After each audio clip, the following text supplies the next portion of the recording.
by Angela Y. Davis. Chapter 10, Communist Women. In 1848, the year Karl Marx and Friedrich Engels published their Communist Manifesto, Europe was the scene of countless revolutionary uprisings. One of the participants in the Revolution of 1848, an artillery officer and close co-worker of Marx and Engels named Joseph Weidemeyer, immigrated to the United States and founded the first Marxist organization in the country's history. When Weidemeyer established the Proletarian League in 1852, no women appear to have been associated with the group. If indeed there were any women involved, they have long since faded into historical anonymity.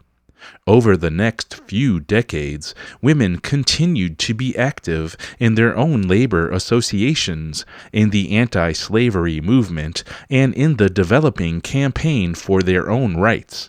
But to all intents and purposes, they appear to have been absent from the ranks of the Marxist socialist movement. Like the Proletarian League, the Working Men's National Association and the Communist Club were utterly dominated by men. Even the Socialist Labor Party was also predominantly male. By the time the Socialist Party was founded in 1900, the composition of the socialist movement had begun to change. As the general demand for women's equality grew stronger, women were increasingly attracted to the struggle for social change. They began to assert their right to participate in this new challenge to the oppressive structures of their society. From 1900 on, to a greater or lesser extent, the Marxist left would feel the influence of its female adherents.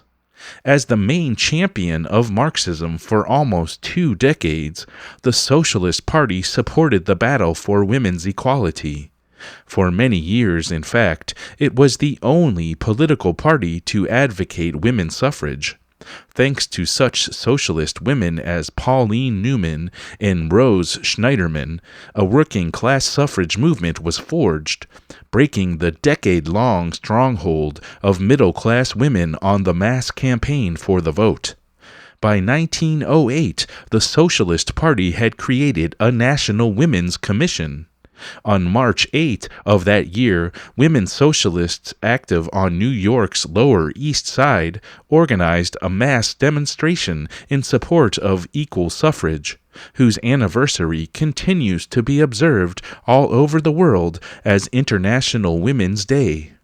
When the Communist Party was founded in 1919, actually 2 communist parties, which later united, were established. Former Socialist Party women were among its earliest leaders and activists. Mother Ella Reeve Bloor, Anita Whitney, Margaret Prevey, Kate Sadler Greenhalgh, Rose Pastor Stokes, and Jeanette Pearl were all communists who had been associated with the left wing of the Socialist Party. Although the International Workers of the World was not a political party, and in fact opposed the organization of political parties, it was the second major influence on the formation of the Communist Party. The IWW, popularly known as the Wobblies, was founded in June 1905. Defining itself as an industrial union, the IWW proclaimed that there could never be a harmonious relationship between the capitalist class and the workers it employed. The Wobblies' ultimate goal was socialism, and their strategy was unrelenting class struggle. When Big Bill Haywood convened the first meeting, 2 of the leading labor organizers who sat on the platform were women, Mother Mary Jones and Lucille Parsons. While both the Socialist Party and the IWW admitted women to their ranks and encouraged them to become leaders and agitators, only the IWW embraced a complementary policy of forthright struggle against racism. Under the leadership of Daniel de Leon, the Socialist Party did not acknowledge the unique oppression of black people. Although the majority of black people were agricultural workers, sharecroppers, tenant farmers, and farm laborers, the socialists argued that the only proletarians were relevant to their movement. Even the outstanding leader, Eugene Debs, argued that black people required no overall defense of their rights to be equal and free as a group.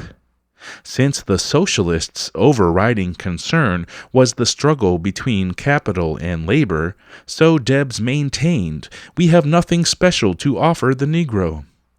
As for the international workers of the world, their main goal was to organize the wage-earning class and to develop revolutionary socialist class consciousness.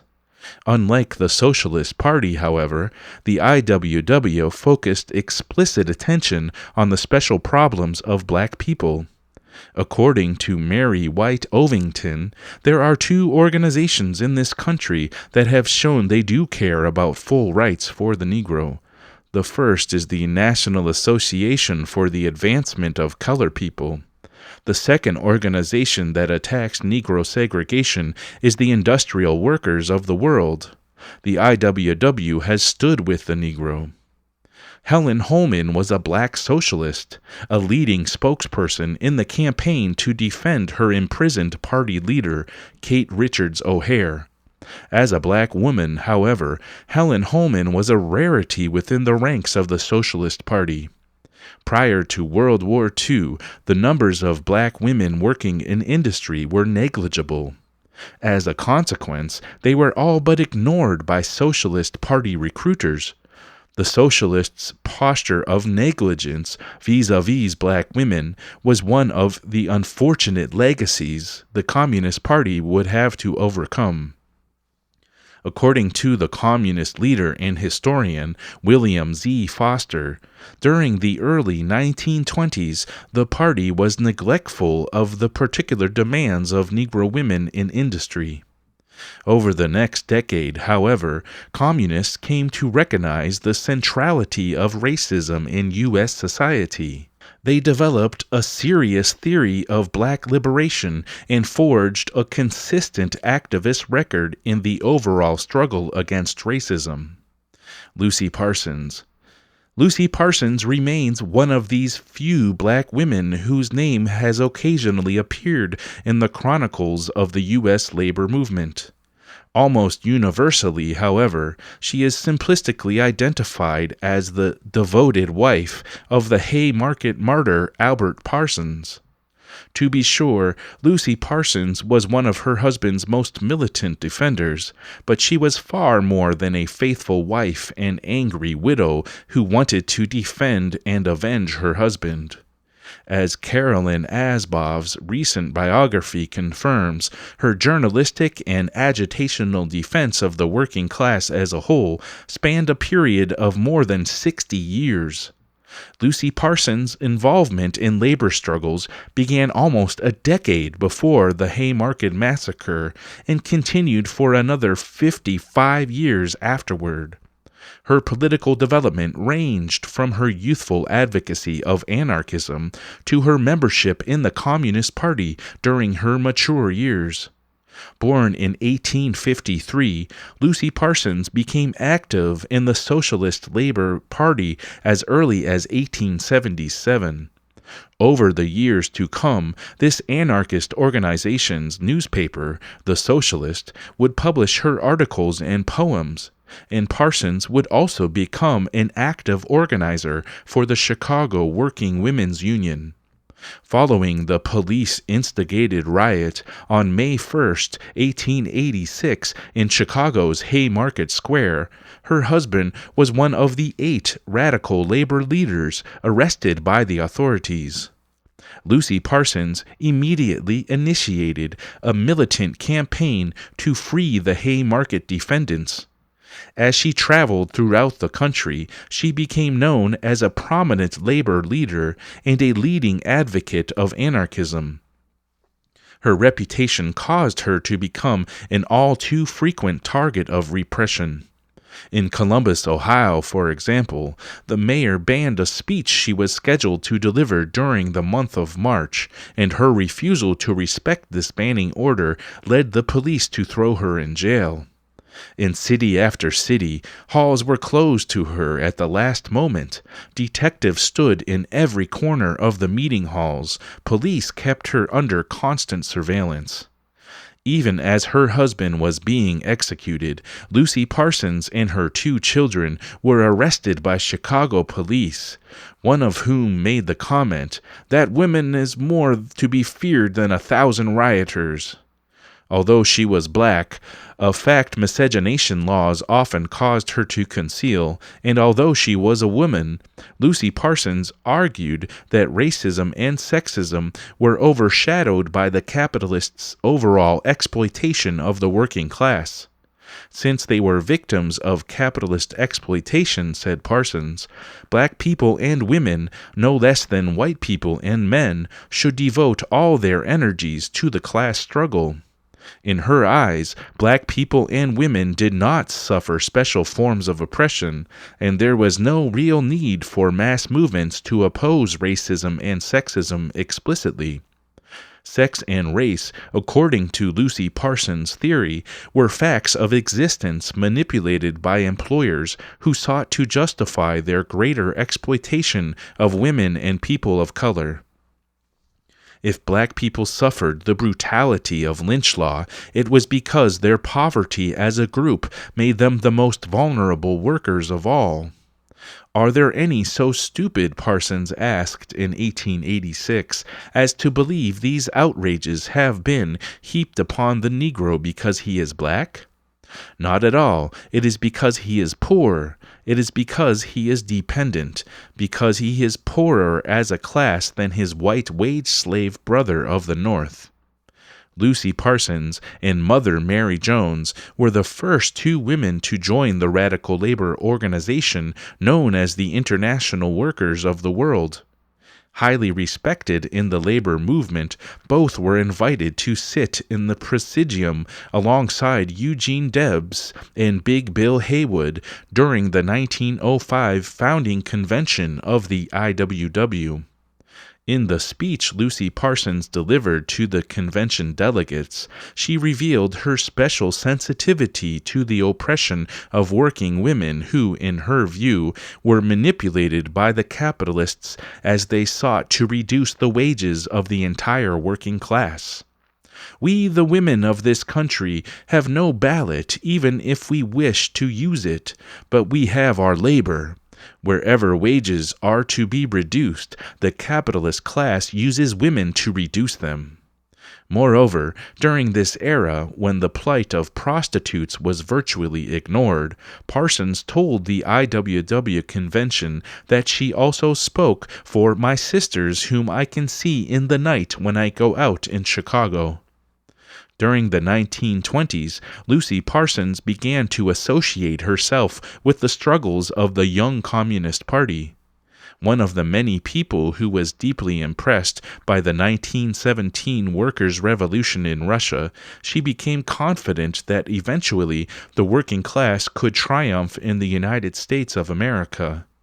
When communists and other progressive forces founded the International Labor Defense in 1925, Parsons became an active worker for the new group.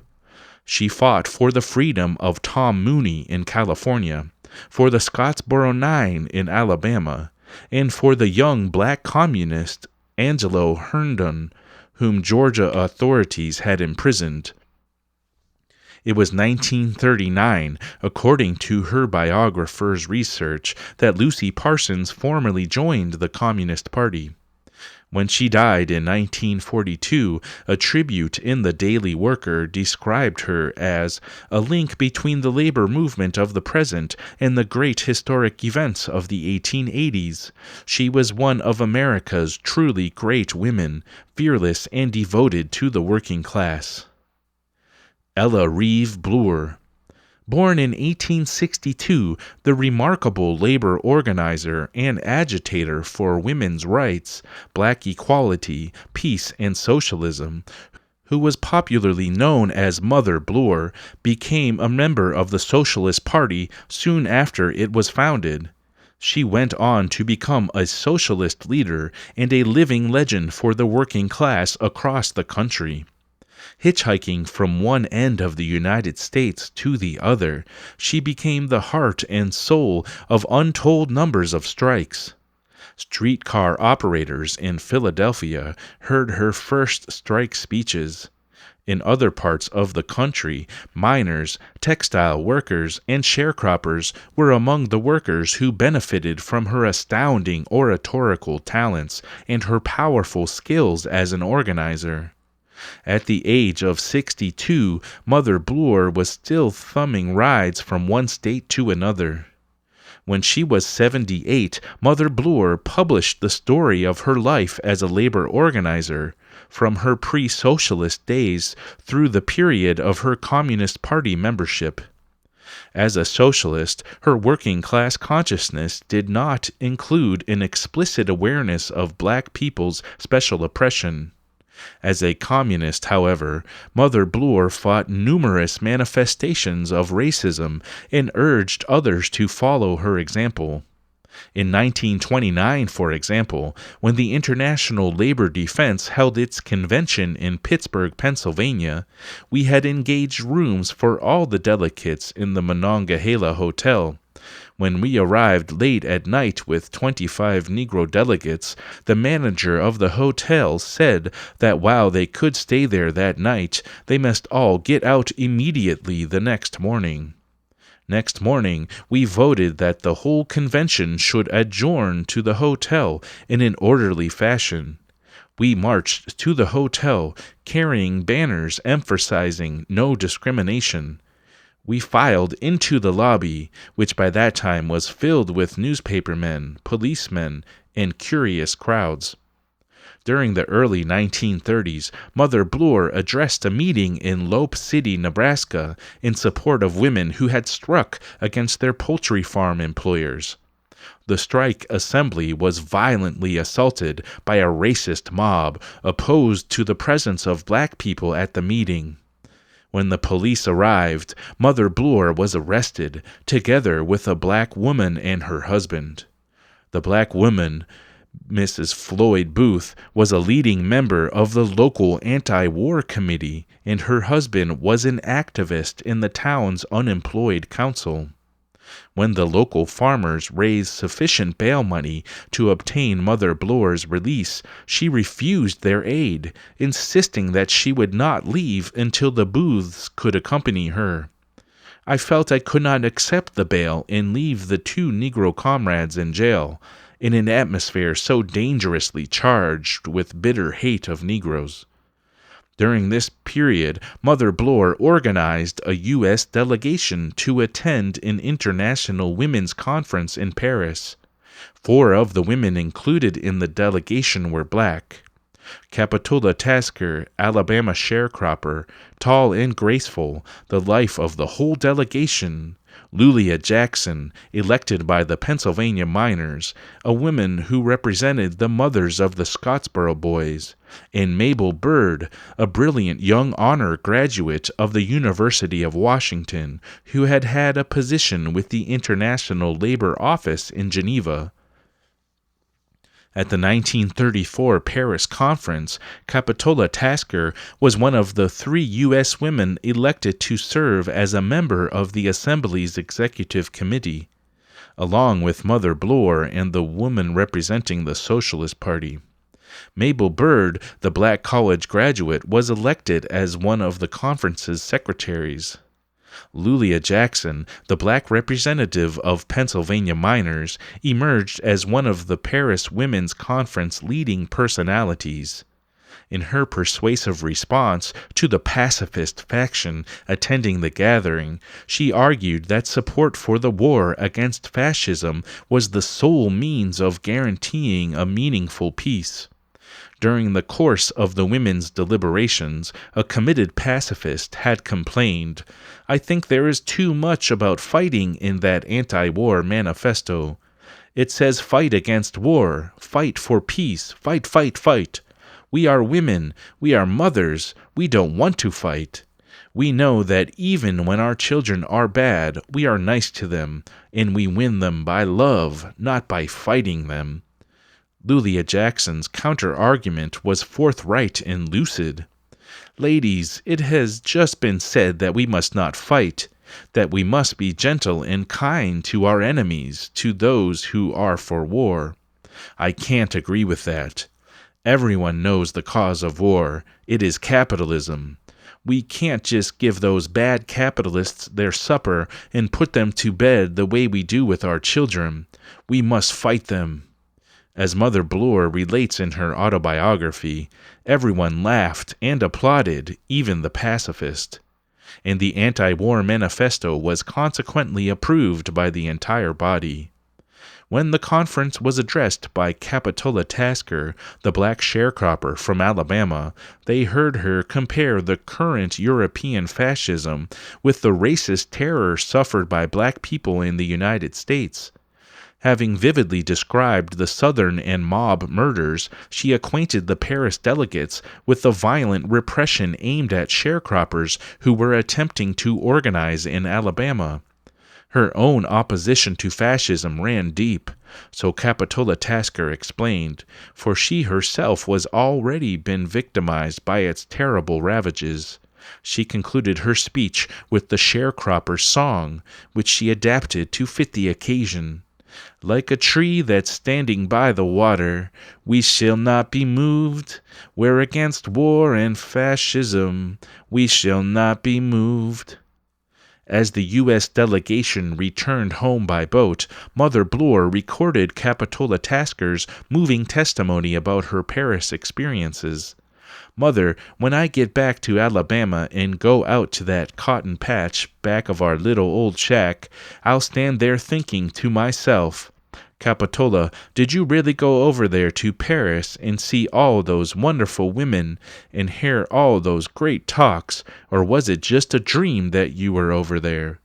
And if it turns out that it really wasn't a dream, why, Mother, I'm just going to broadcast all over Alabama all that I've learned over there, and tell them how women from all over the world are fighting to stop the kind of terror we have in the South and to stop war.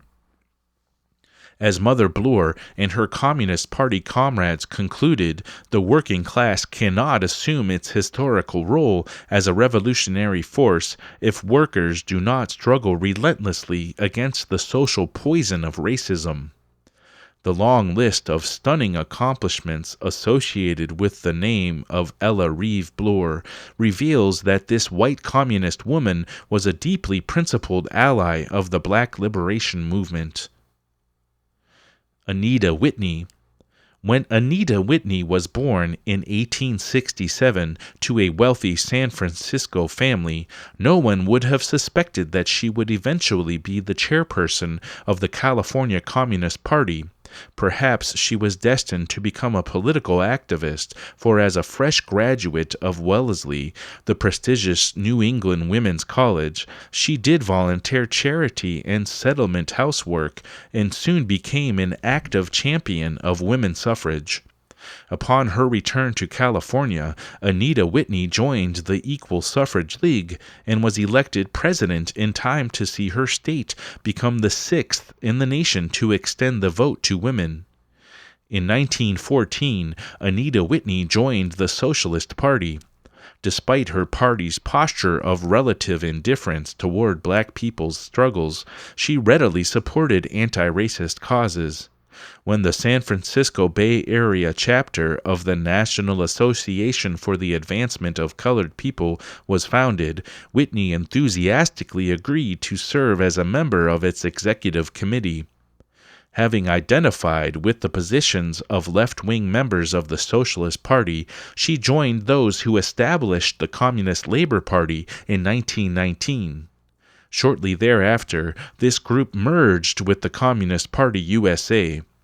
1919 was the year of the infamous anti-communist raids initiated by Attorney General A. Mitchell Palmer. Anita was destined to become one of the many victims of the Palmer raids. She was informed that a speech she was scheduled to deliver before club women associated with the Oakland Center of the California Civic League had been banned by the authorities.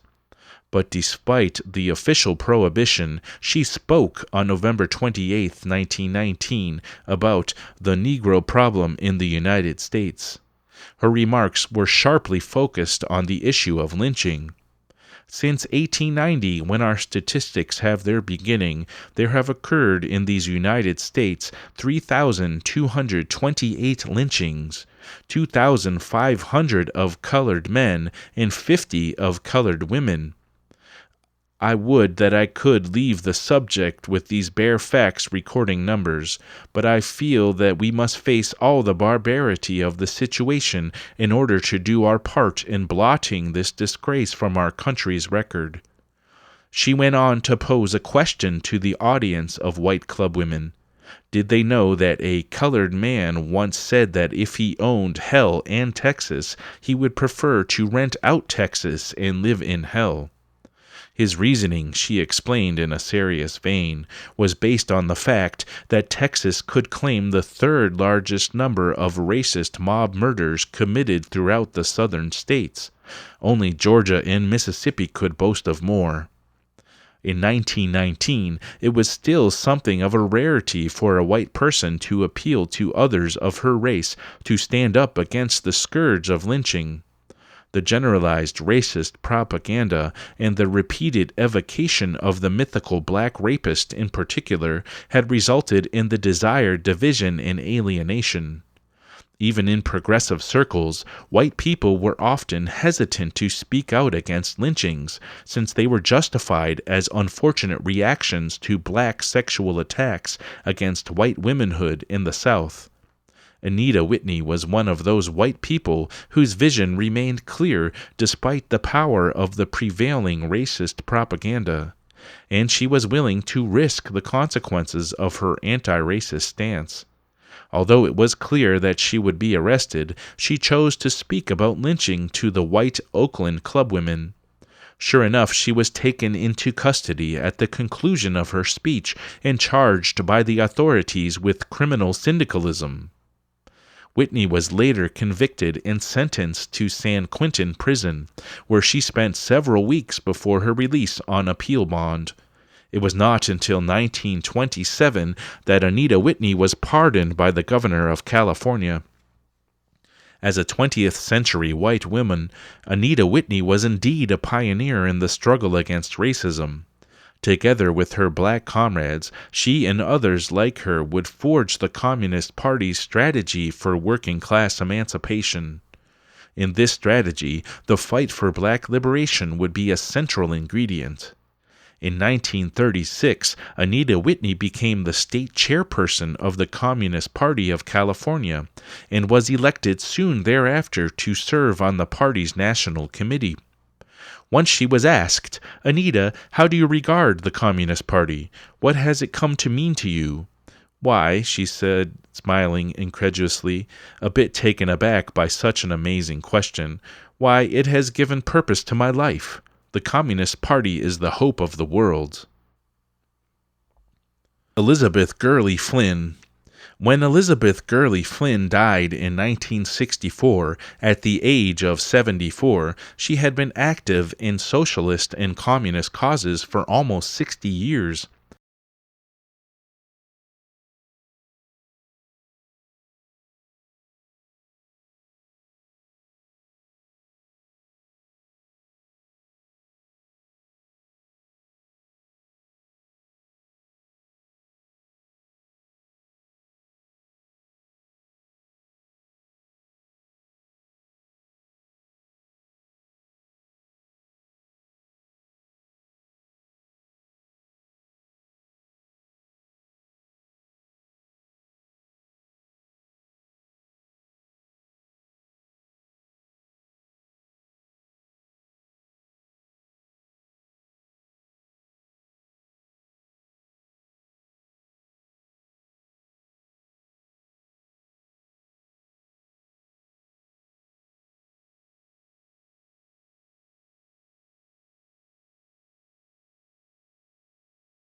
was the only woman among the accused, and Ben Fletcher, a Philadelphia longshoreman and leader of the IWW, was the only black person named in the indictment.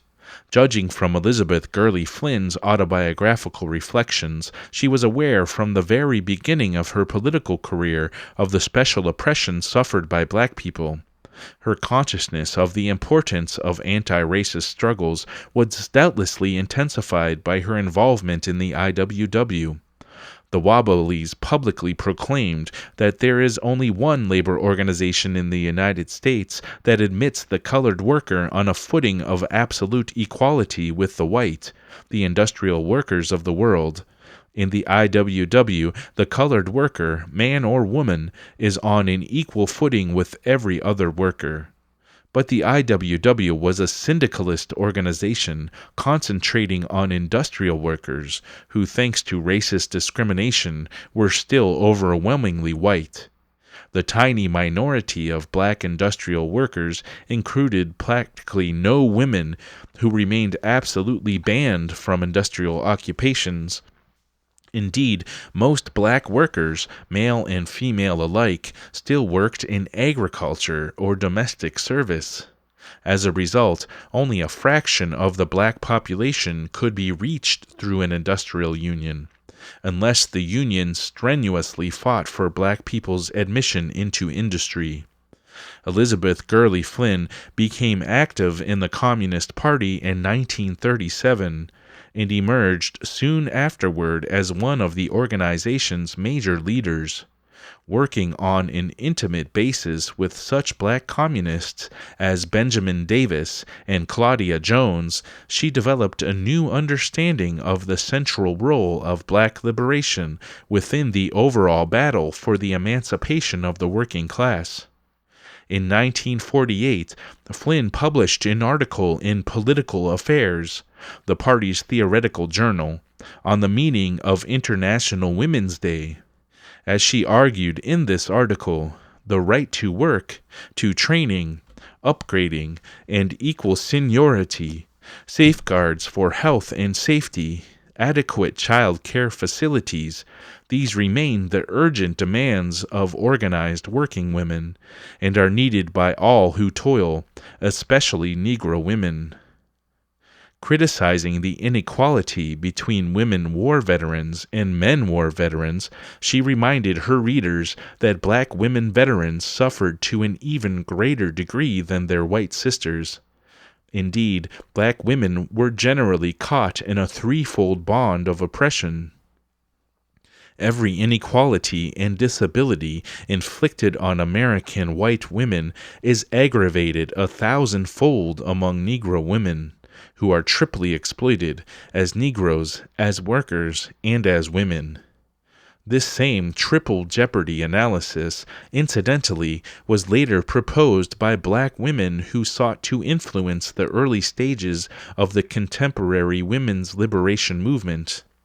While Elizabeth Gurley Flynn's first autobiography, I Speak My Own Peace, or The Rebel Girl, provides fascinating glimpses into her experiences as an IWW agitator, her second book, The Alderson Story, or My Life as a Political Prisoner, reveals a new political maturity and a more profound consciousness of racism. During the McCarthy-era assault on the Communist Party, Flynn was arrested in New York, along with 3 other women, and charged with teaching and advocating the violent overthrow of the government. The other women were Marion Bachrach, Betty Gannett, and Claudia Jones, a black woman from Trinidad who had immigrated to the United States as a young girl. In June 1951, the 4 communist women were taken by the police to the New York Women's House of Detention.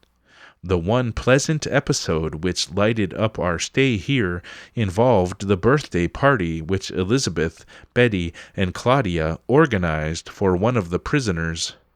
Discouraged and lonely, a 19-year-old black woman had happened to mention that the next day would be her birthday. The 3 women managed to obtain a cake from the commissary. We made candles of tissue paper for the cake, covered the table as nicely as possible with paper napkins, and sang happy birthday. We made speeches to her, and she cried with surprise and happiness. The next day we received a note from her as follows. Dear Claudia, Betty, and Elizabeth, I am very glad for what you did for me for my birthday. I really don't know how to thank you. Yesterday was one of the best years of my life. I think even though you all are communist people, that you are the best people I have ever met. The reason I put communists in this letter is because some people don't like communists for the simple reason they think communist people is against the American people, but I don't think so. I think that you are some of the nicest people I ever met in my whole 19 years of living, and I will never forget you all no matter where I be. I hope you all will get out of this trouble and never have to come back to a place like this. After the three women's Smith Act trial, Marion Bachrach's health problems led to the severance of her case. They were convicted and sentenced to serve time in the Federal Reformatory for Women in Alderson, Virginia. Shortly before they arrived, the prison had been placed under court order to desegregate its facilities. Another Smith Act victim, Dorothy Rose Blumenberg from Baltimore, had already served a portion of her 3-year sentence as one of the first white prisoners to be housed with black women. We felt both amused and flattered that communists were called upon to help integrate prison houses. Yet, as Elizabeth Gurley Flynn pointed out, the legal desegregation of the prison's cottages did not have the result of ending racial discrimination. The black women continued to be assigned to the hardest jobs, on the farm, in the cannery, in maintenance, and at the piggery until it was abolished. As a leader of the Communist Party, Elizabeth Gurley Flynn had developed a deep commitment to the black liberation struggle and had come to realize that black people's resistance is not always consciously political. She observed that among the prisoners in Alderson, there was greater solidarity among Negro women, undoubtedly a result of life outside, especially in the South. It seemed to me that they were of better character, by and large, stronger and more dependable, with less inclination to tattle or be a stool pigeon than the white inmates. She made friends more easily among the black women in prison than she did among the white inmates. Frankly, I trusted the Negro women more than I did the whites. They were more controlled, less hysterical, less spoiled, more mature. And the black women, in turn, were more receptive to Elizabeth. Perhaps they sensed in this white women communist an instinctive kinship and struggle. Claudia Jones. Born in Trinidad when it was still the British West Indies, Claudia Jones immigrated to the United States with her parents when she was still quite young. She later became one of the countless black people throughout the country who joined the movement to free the Scottsboro Nine.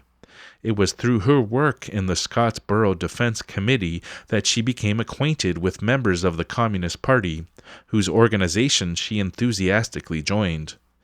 As a young woman in her 20s, Claudia Jones assumed responsibility for the party's Women's Commission and became a leader and symbol of struggle for communist women throughout the country. Among the many articles Claudia Jones published in the journal Political Affairs, one of the most outstanding was the June 1949 piece entitled An End to the Neglect of the Problems of the Negro Woman. Her vision of black women in this essay was meant to refute the usual male supremacist stereotypes regarding the nature of women's role. Black women's leadership, as Jones pointed out, had always been indispensable to their people's fight for freedom.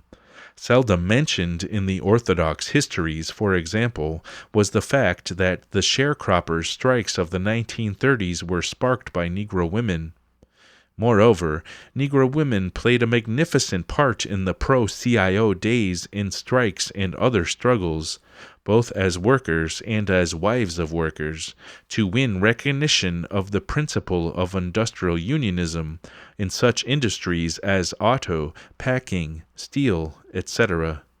More recently, the militancy of Negro women unionists is shown in the strike of the packing house workers, and even more so in the tobacco workers' strike, in which such leaders as Miranda Smith and Velma Hopkins emerged as outstanding trade unionists. Claudia Jones chided progressives, and especially trade unionists, for failing to acknowledge black domestic workers' efforts to organize themselves. Because the majority of black women workers were still employed in domestic service, she argued the paternalistic attitudes toward maids influenced the prevailing social definition of black women as a group. The continued relegation of Negro women to domestic work has helped to perpetuate and intensify chauvinism directed against all Negro women.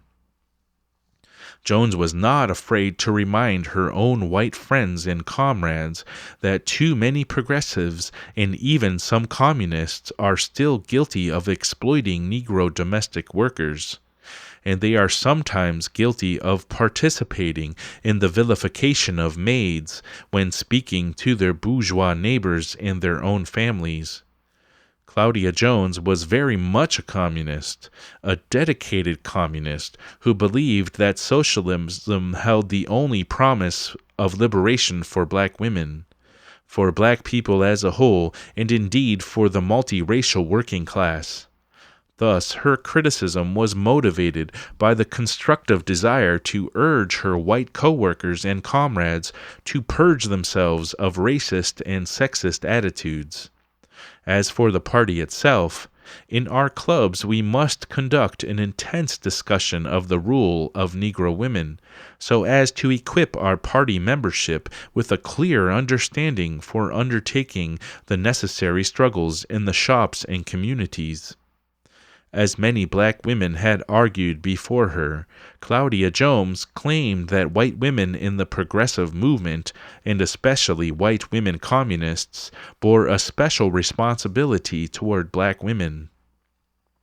The very economic relationship of Negro women to white women, which perpetuates Madam-Maid relationships, feeds chauvinist attitudes, and makes it incumbent on white women progressives, and especially communists, to fight consciously against all manifestations of white chauvinism, open and subtle.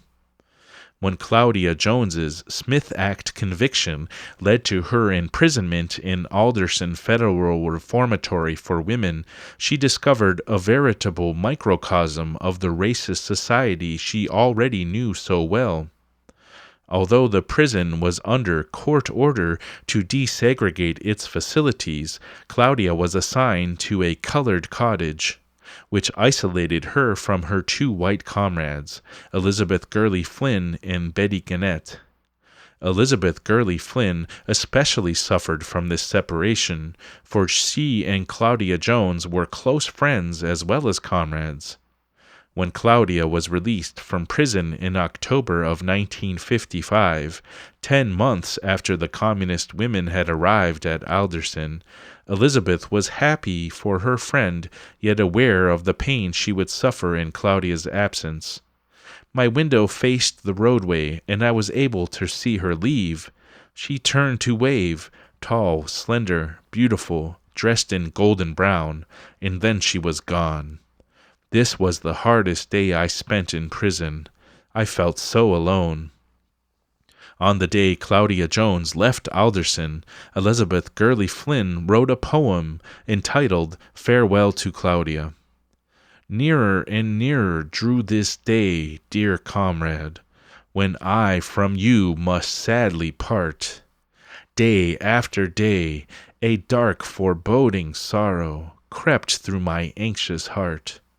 No more to see you striding down the pathway, no more to see your smiling eyes and radiant face, no more to hear your gay and pealing laughter, no more encircled by your love in this sad place. How I will miss you, words will fail to utter. I am alone, my thoughts unshared these weary days. I feel bereft and empty on this gray and dreary morning, facing my lonely future, hemmed in by prison ways. Sometimes I feel you've never been in Alderson, so full of life, so detached from here you seem, so proud of walk, of talk, of work, of being. Your presence here is like a fading, fevered dream. Yet as the sun shines now, through fog and darkness, I feel a sudden joy that you are gone, that once again you walk the streets of Harlem, that today for you at least is freedom's dawn. I will be strong in our common faith, dear comrade. I will be self-sufficient to our ideals firm and true. I will be strong to keep my mind and soul outside a prison, encouraged and inspired by ever-loving memories of you. Soon after Claudia Jones was released from Alderson, the pressures of McCarthyism resulted in her deportation to England. She continued her political work for a while, editing a journal called the West Indian Gazette. But her failing health continued to deteriorate, and she soon fell ill with a disease which claimed her life.